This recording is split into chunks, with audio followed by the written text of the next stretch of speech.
सो ये सवाल IIT advance 2015 के पेपर 2 का सवाल है।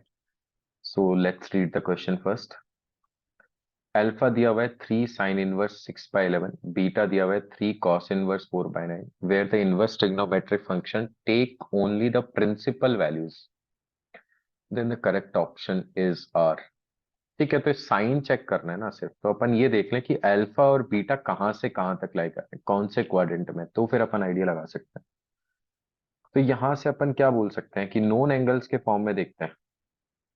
तो अगर मैं 6/11 की बात करूं, तो 6/11 अपन देख सकते हैं कि 1/2 से तो बड़ा होगा, 6/12 से तो ऑब्वियसली बड़ा होगा, और 1/√2 से छोटा होगा।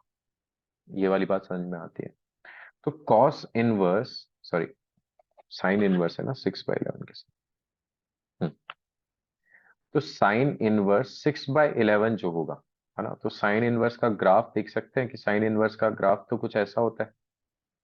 तो साइन इनवर्स की वैल्यू यहां पर कहीं 1/2 होगा, तो 1/2 के करस्पॉन्डिंग तो वैल्यू आ जाएगी 5/6, और यहाँ कहीं 1/√2 होगा, 1/√2 के करस्पॉन्डिंग वैल्यू आ जाएगी 5/4, तो इसके बीच में लाई करेगा।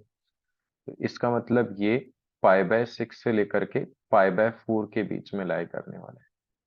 तो मेरे को तो अल्फा चाहिए, तो 3 टाइम्स ऑफ साइन इनवर्स 6/11 जो है, वो कहाँ से कहाँ तक लाई करेगा, वो π/2 से लेकर के 3π/4 के बीच में लाई करेगा। तो इसका मतलब अपन बोल सकते हैं कि जो अल्फा का इंटरवल है वो तो π/2 से 3π/4 के बीच में होगा, इसी के बीच में कोई ना कोई एंगल अल्फा होगा। सिमिलरली अगर अपन बात करें 4/9 की, तो 4/9 के लिए अपन बोल सकते हैं कि ये जो है 4/8 से तो छोटा है, मतलब 1/2 से छोटा है और 0 से बड़ा है। अब कॉस इनवर्स का ग्राफ देखें, तो कॉस इनवर्स का ग्राफ तो ऐसा कुछ होता है।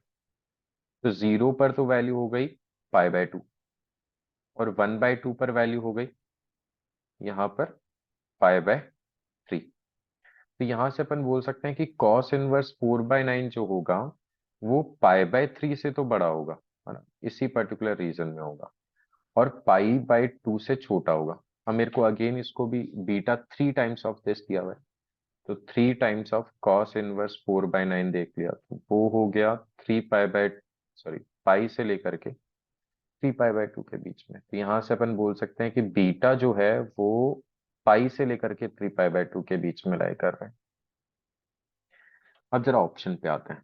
तो कॉस बीटा की वैल्यू क्या ग्रेटर देन 0 हो सकती है क्या? भाई पाई से लेकर के 3π/2 मतलब थर्ड क्वाड्रेंट हो गया, और थर्ड क्वाड्रेंट में तो ASTC से अपन बोल सकते हैं कि tan पॉजिटिव होता है, कॉस तो नेगेटिव होता है, तो ऑप्शन ए तो इनकरेक्ट होगा। साइन बीटा नेगेटिव होगा क्या? बिल्कुल सही है, क्योंकि थर्ड क्वाड्रेंट में तो नेगेटिव होगा। कॉस अल्फा नेगेटिव होगा क्या?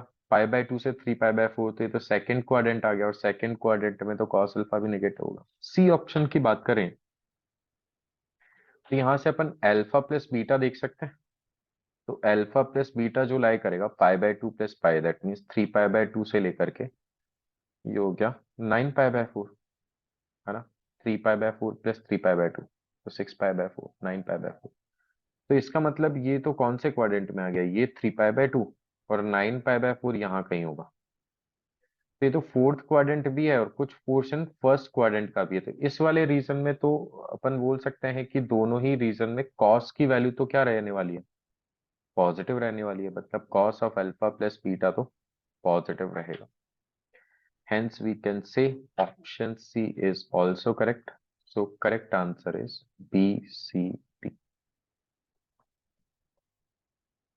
Okay. Hmm. Now let's move on to the next question. So next question is, ये IIT एडवांस 2014 के पेपर 1 का सवाल है। Let's read the question first. तो क्वेश्चन में बोला गया है f0 से 4π से लेकर के 0 से pi be defined fx is equal to cos inverse cos x। अच्छा, इसको x नहीं लिख सकते, इसका प्रॉपर ग्राफ होता है। The number of points x belongs to 0 से 4π satisfying the equation fx is equals to tan minus x upon tan। तो बेसिकली इन दोनों को सॉल्व करना है कि कितनी बार ये कितने सॉल्यूशंस होंगे। cos inverse of cos x is equals to tan minus x upon x for all x belongs to 0 से पाई। सो 4 पाई। तो दोनों का ग्राफ बना लेते हैं, तो उससे आई थिंक थोड़ा सा बेटर आइडिया लग जाएगा। तो अगर ग्राफ बनाए तो कॉस इनवर्स कॉस एक्स का ग्राफ तो ये हो गया 0 से पाई, 2 पाई, 3 पाई, 4 पाई, राइट। 0, ये हो गया पाई, ये हो गया 2 पाई, ये हो गया 3 पाई, ये हो गया 4 पाई, सॉरी, यहां पर पाई होगा। अब tan minus x upon x का ग्राफ बनाए, तो अगर x की वैल्यू 0 पुट करेंगे, x की वैल्यू 0 डिफाइन नहीं, सॉरी मैंने गलत लिख दिया, ये एक्चुअली में tan है, राइट। हाँ, अब x की वैल्यू 0 पुट करेंगे तो y की वैल्यू जो है वो 1 आ जाएगी, तो 1 तो यहाँ कहीं होगा। और अगर x की वैल्यू पाई पुट कर दें, 10 पुट कर दें, तो y की वैल्यू 0 आएगी, तो 10 तो 3 पाई से हल्का सा ज्यादा होगा। तो जो लाइन है वो कुछ इस तरीके से जाने वाली है ना। और इस तरीके से जाएगी, then what we can say कि इन दोनों के इंटरसेक्शन पॉइंट्स कितने हो गए, 1, 2 और 3। सिर्फ 3 बार ये कॉस इनवर्स कॉस एक्स के ग्राफ को इंटरसेक्ट कर रहा है, दैट मींस 3 सॉल्यूशंस हो जाएंगे इसके। 3 नंबर ऑफ सॉल्यूशंस ही पूछे, number of points satisfying this equation 3 आ जाएगा। ओके